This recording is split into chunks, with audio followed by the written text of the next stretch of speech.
Qu'est-ce que c'est? C'est la connexion. La connexion? Tu es connecté à l'impulsion. À travers cette connexion, tu sens l'impulsion et là le mouvement commence. Je n'ai jamais rien su de tout ça alors que je vivais pourtant. Non. Jusqu'à présent, tu n'as jamais véritablement vécu. Et qu'est-ce que c'était que tout ça alors, ces 30 ans? C'était une préparation pour qu'un jour tu puisses peut-être commencer à vivre. Je ne suis pas en enfer? Tu es peut-être en enfer, mais tu dois traverser cet enfer. Mais c'est possible de sortir de l'enfer? Eh bien, si tu peux entrer en enfer, tu peux aussi en sortir. Mais je suis pas sûre que j'y arriverai. Tu y arriveras. Là, tu traînes par terre. Ton sang est imprégné d'héroïne, ta conscience est écrasée dans du sirop collant. Non, mais toi-même, tu es ici.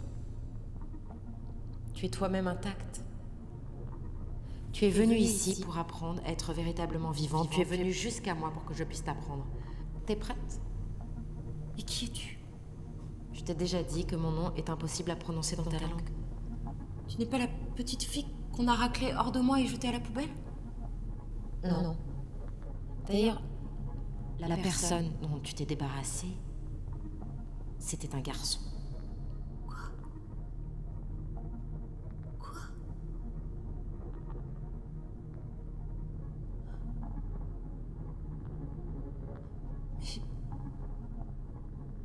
J'ai commis un péché mortel, non? Le truc, c'est que les péchés mortels, ça n'existe pas parce que la mort elle-même n'existe pas. Mais si j'ai tué un enfant non encore né, est-ce que je ne dois pas souffrir terriblement? Est-ce que tu n'es pas déjà en train de souffrir? Je dois souffrir encore plus. Si c'est ce que tu veux, il en sera ainsi. Mais si tu veux arrêter de souffrir et te sentir connecté à l'impulsion, alors écoute-moi et fais seulement ce que je te dis. T'es prête? Je sais pas. Et qui le saura si ce n'est toi-même? J'ai peur. Fais seulement ce que je te dis. T'es prête? Je vais essayer. En fait, c'est pas très compliqué. Vois-tu le point bleu en face de toi? Là, Christophe est dans la cuisine d'Amy en train de faire sa déposition. En face de lui, il y a une policière, et dans l'autre pièce où se trouve le corps d'Amy, il y a 2 autres policiers et 2 ambulanciers. À quel moment avez-vous compris qu'elle était morte? Demande la policière. Et là, Christophe n'arrive pas à ouvrir la bouche pour avouer que c'est arrivé lorsqu'il a décidé d'ôter son pénis de son anus. Je sais pas, dit Christophe. Nous étions en train de coucher ensemble. J'aime cette fille, je me sens très mal. Je dois boire quelque chose, je peux? Il y a du whisky dans le placard là-bas. Et à ce moment-là, on entend la voix d'un des urgentistes dans l'autre pièce. Cette femme est en vie. Quoi? Dit Christophe, abasourdi. Il a la tête qui tourne. La policière se lève rapidement et sort de la cuisine. Là, Charlie est dans l'avion. Il dort. Comme d'habitude, il rêve du serpent sanglanté. Le long serpent sanglant rampe directement dans la bouche de Charlie.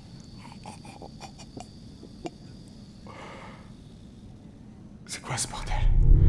Pourquoi? Parce que ton cerveau est un conteneur à poubelle, Charlie. Mon cerveau est un conteneur à poubelle? Oui, tu ne le vois pas? Regarde bien. Regarde ton cerveau, il est plein d'ordures. Et qu'est-ce que je devrais faire?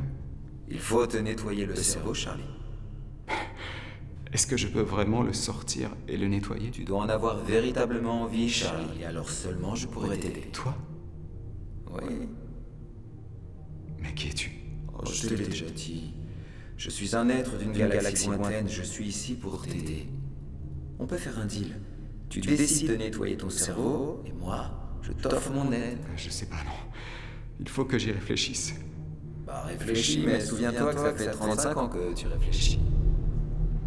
Là, Christophe est assis dans le couloir de l'hôpital où Amy a été admise. Il est complètement saoul car avant de monter dans l'ambulance, il a versé le contenu d'une bouteille de whisky dans sa gorge. Là, Christophe est assis sur une chaise en plastique, la tête penchée. Il se balance légèrement en avant puis en arrière. Christophe se trouve quelque part à la frontière entre le rêve et la réalité. Parfois, il se déconnecte quelques secondes, mais à chaque fois, une force l'oblige à rouvrir les yeux. Là, en face de lui, sur une autre chaise en plastique, se trouve un homme âgé, apparemment d'origine latino-américaine. L'homme a l'air très calme, comme s'il était tout simplement à sa place. « J'ai tellement faim !» crie soudain Christophe.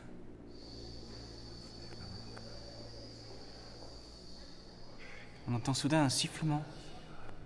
Christophe lève la tête et regarde l'homme. L'homme émet un étrange sifflement.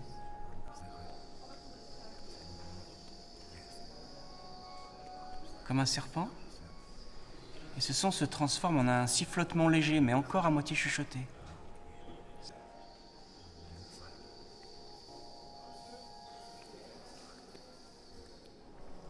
Christophe, surpris, regarde l'homme qui émet ces sons étranges.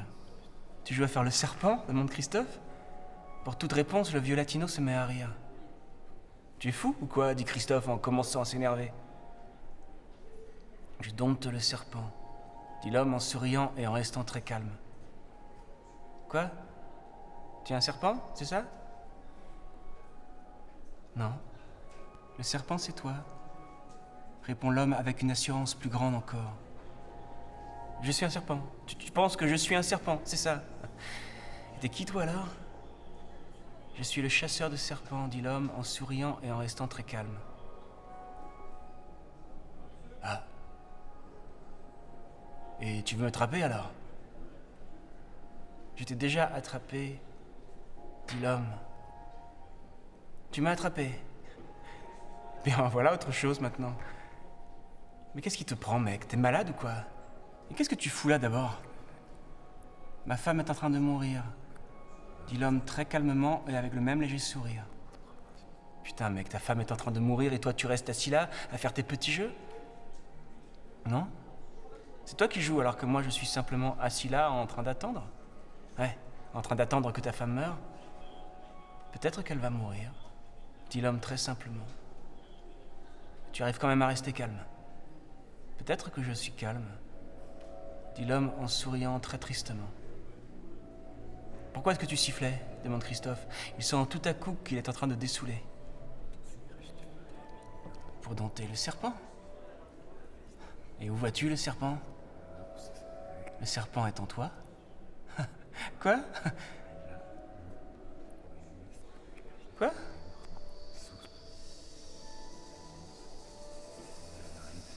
Siffle de nouveau l'homme. Il y a un serpent noir en toi. Soit tu chasses le serpent, soit le serpent te mange. Et comment je le chasse, ce serpent noir ? Cela, seule une femme peut le faire. Seule une femme peut le faire, dit l'homme sans se retourner et il s'éloigne dans le couloir.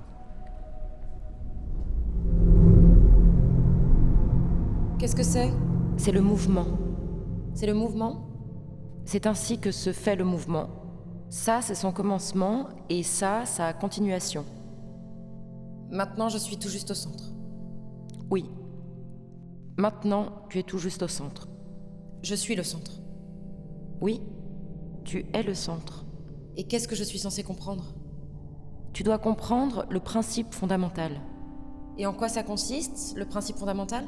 Il réside dans le mouvement.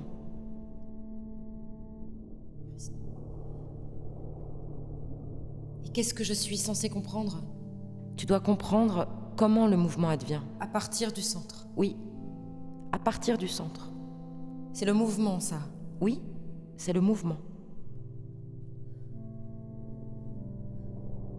Mon Dieu, comme c'est beau. C'est parce que tu as traversé ton enfer.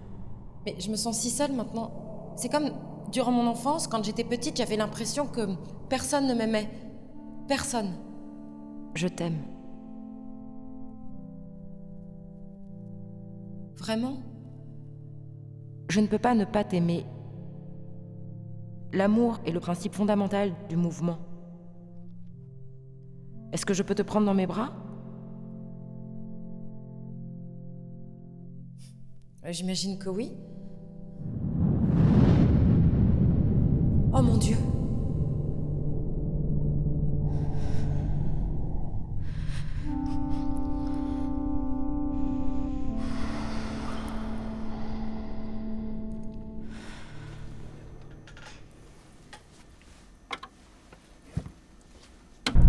Là, c'est le lever du jour. Charlie sort de l'aéroport de Berlin et prend un taxi. Christophe quitte l'hôpital où il a passé la nuit. J'ai mon billet de retour dans 3 jours, pense Charlie. J'ai 3000 $ dans la poche. Je vais essayer juste une fois dans ma vie d'avoir le plus de plaisir possible. C'était la nuit la plus difficile de sa vie. Et en plus, il a bu toute une bouteille d'1,5 litre de whisky. Les médecins ont dit qu'il peut survivre, même si elle a été fortement intoxiquée, et qu'elle a vécu un état de mort clinique pour revenir ensuite à la vie par on ne sait quel miracle. Au centre de Berlin, s'il vous plaît, dit-il au chauffeur de taxi. Il n'y a pas de centre à Berlin, répond le chauffeur. Et la voiture démarre. Apparemment, je ne suis pas venu au bon moment.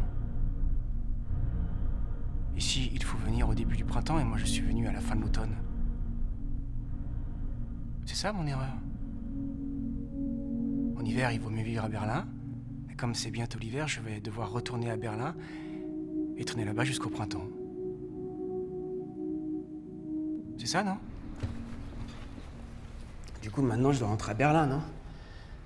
Tout de suite, d'ici, de ce parc, je vais à l'aéroport et je pars pour Berlin. Et Amy? Je l'aime bien quand même, non? Non, c'est pas vraiment de l'amour, c'est juste qu'elle suce très bien. Et que moi, j'aime le plaisir. Tu aimes le plaisir, Christophe? Oui? Et qui demande? Pour l'instant, ce n'est pas important de savoir qui demande. Pour l'instant, ce qui est important, c'est que tu n'as aucune idée de ce qu'est le véritable plaisir. Non mais sans blague, avec qu'est-ce que je suis en train de parler là dans ma tête, bordel? Le véritable plaisir, Christophe, c'est quand tu es complètement, absolument comblé. Et ça t'est jamais encore arrivé. Mais avec qu'est-ce que je parle là? Est-ce que tu crois que quelque part, dans d'autres galaxies lointaines, il existe d'autres êtres vivants doués d'intelligence? Putain, j'ai l'impression que je pète un câble.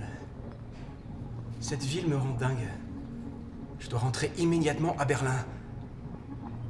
Et depuis le parc, Christophe fonce vers l'aéroport.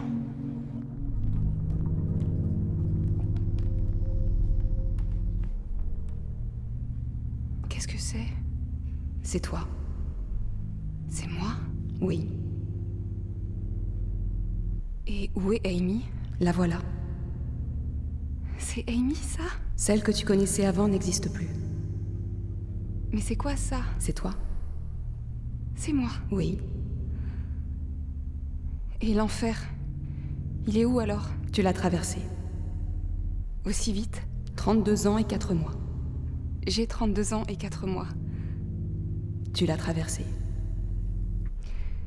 Et maintenant alors? Maintenant, tu vas commencer à vivre vraiment. Et ça commence quand? Ça a déjà commencé. Et qu'est-ce que je fais maintenant? Maintenant, je veux te prendre dans mes bras. Excuse-moi, mais t'es qui, toi? Viens là.